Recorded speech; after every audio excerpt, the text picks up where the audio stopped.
भगवान गौतम बुद्ध, परमपूज्य बोधिसत्व डॉक्टर बाबासाहेब आंबेडकर, सार्वजनिक भीमो जयंती मंडळाच्या या सांस्कृतिक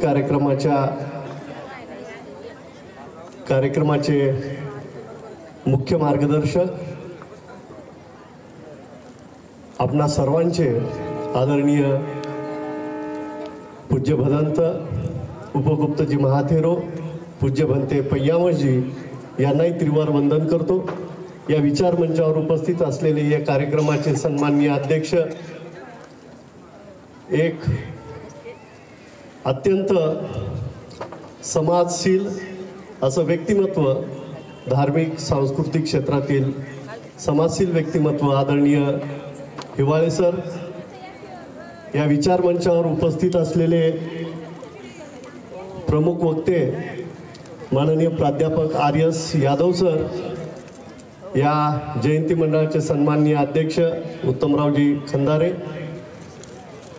या विचार मंचावर हा आंबेडकरी चळवळीचा गाडा पुढे हाकण्याचं काम जे सातत्यानं करतात ते आमचे मार्गदर्शक आदरणीय प्रकाशदादा कांबळे,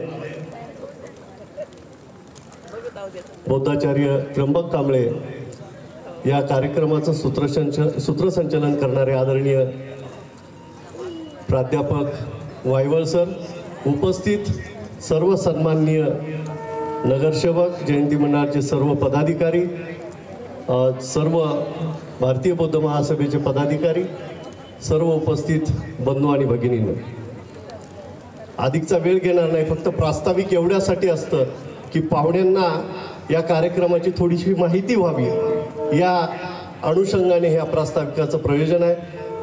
14 तारखेचा जयंतीचा जल्लोष आणि त्यानंतर ही पूर्णेमध्ये परंपरा आहे की डॉक्टर बाबासाहेब आंबेडकरांच्या जयंतीच्या निमित्तानं केवळ मिरवणूक म्हणून नाही, बाबासाहेबांच्या जयघोषानं ही पूर्णा नगरी दमदमून जाते आणि त्यानंतर सुद्धा आम्हा पूर्णेकरांसाठी आम्ही बाहेरून जी काही प्रमुख वक्ते बोलवतो, सांस्कृतिक कार्यक्रमाच्या निमित्तानं एक प्रबोधनात्मक मेजवानी म्हणून कलावंतांना या ठिकाणी बोलवतो। सर, असाच हा दुसरा कार्यक्रम या ठिकाणी संपन्न होत आहे।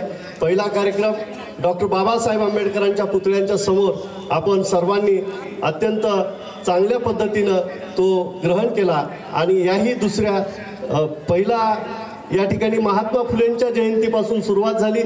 11 तारखेला महात्मा फुलेंची जयंती आपण सर्वांनी साजरी केली, त्यानंतर बाबासाहेबांच्या पुतळ्या पुढचा कार्यक्रम आणि आज या ठिकाणी महाराष्ट्रातील सुप्रसिद्ध विचारवंत प्राध्यापक यादव सर यांना आपल्याला ऐकायचं आहे आणि त्यानंतर आपण महाराष्ट्रातील सुप्रसिद्ध गायक आदरणीय विकास राजा गोसावी, आकाश राजा गोसावी यांना सुद्धा आपल्याला ऐकायचं आहे।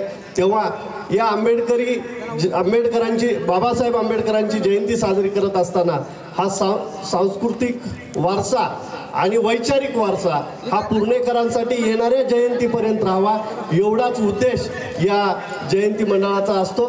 तेव्हा आपण सर्वांनी हा कार्यक्रम यशस्वी करावा एवढीच विनंती या ठिकाणी करतो आणि थांबतो। जय भीम। धन्यवाद दादा। आजच्या या व्याख्यानाच्या कार्यक्रमाची आणि सोबतच सांस्कृतिक प्रबोधनाच्या कार्यक्रमाची आपण रीतसर माहिती उपस्थितांना दिलेली आहे। यानंतर मी आजच्या या कार्यक्रमाचे प्रमुख वक्ते माननीय प्राध्यापक आर.एस. यादव सर, आंबेडकरी विचारवंत पात्री यांना अतिशय नम्रपणे विनंती करतो की आपण